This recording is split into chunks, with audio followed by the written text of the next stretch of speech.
সম্মানিত দিনী ভাই বোন, ধর্মের কথা যারা প্রচার করেন তাদের খুব সাবধান হওয়া দরকার। মুখ দিয়ে যেটা আপনি বের করেছেন সেটা যদি নবীর না হয় তাহলে আপনার কি হবে? আমি আপনার ব্রাহ্মণবাড়িয়া কসবার আল্লাহুম্মা সাল্লি আলা সাইয়্যিদিনা মাওলানা নাবিয়ানা মুহাম্মদ এটা বন্ধ করতে আসেনি। আমি আপনাকে বলতে এসেছি এটা যদি নবীর না হয় তাহলে আপনার কি হবে?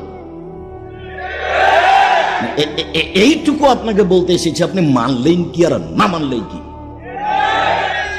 মানুষই তো জাহান্নামে যাবে না গরু ছাগল যাবে? মানুষই তো জান্নাতে যাবে না গরু ছাগল যাবে? গরু ছাগল যাবে না, মানুষই যাবে। মানুষের জন্য জাহান্নাম রেডি, মানুষের জন্য জান্নাত রেডি। তা আপনি ইবাদত করে জাহান্নামে যেতে চাচ্ছেন, যান। মুহাম্মদ সাল্লাল্লাহু আলাইহি ওয়াসাল্লামকে অপমান করলে জাহান্নাম তো হবে, জান্নাত তো হবে না। ইবাদত কম করে জান্নাত হবে। জান্নাতে যায়নি তার আগে ঘোষণা জান্নাত। একটা লোক এসে বলছে যে দুল্লানি আল আমালিন, এই যে আমিল তো দাখাল তুই জান্নাতা, আমাকে একটা আমলের কথা বলেন, আমি যদি আমলটা করতে পারি তাহলে জান্নাতে চলে যাব। তখন আল্লাহ রাসূল বলছেন যে 5 ওয়াক্ত সালাত আদায় করো, ফরজ সিয়াম আদায় করো, যাকাত দাও, হজ করো, এরকম কয়েকটা কথা বলতে লোকটা এবার চলে যাচ্ছে, বলছে ওয়াল্লাহি আল্লাহর কসম লা জাদালা হাজা ওয়ালা আন কসমিন, আল্লাহর কসম আমি এর কমও করব না এর বেশিও করব না, আল্লাহর কসম এর কমও করব না এর বেশিও করব না। জানেন কি, ও জোহরের 6 রাকাত সুন্নাত পড়বে না, ও ফজরের 2 রাকাত সুন্নাত পড়বে না। বলছে আল্লাহর কসম আমি এর কমও করব না এর বেশিও করব না, তাহাজ্জুদও পড়বে না।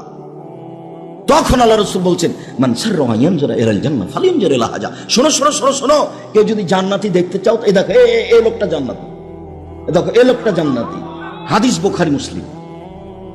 রাসূল সাল্লাল্লাহু আলাইহি সাল্লামের সুন্নাতকে মেনে চললে ফলাফল সহজ, রাসূল সাল্লাল্লাহু আলাইহি সাল্লামের সুন্নাতকে মেনে না চললে ফলাফল ভয়াবহ। পৃথিবীর মানুষ, আমার একটি কথা জানা থাকলে অন্যকে বলো। 2, বনী ইসরাইলের কাহিনী বলো। 3, কেউ যদি কোনো কথা আমার নামে বলে, সেই কথা যদি আমার না হয় তাহলে তার থাকার জায়গা জাহান্নাম। এখন মুকশিদুল মুমিনিনের বইয়ের প্রথম দিকে আছে, কে যদি 1 ওয়াক্ত নামাজ কাজা করে তাহলে 80 হোক বা জাহান্নামে থাকতে হবে। এবার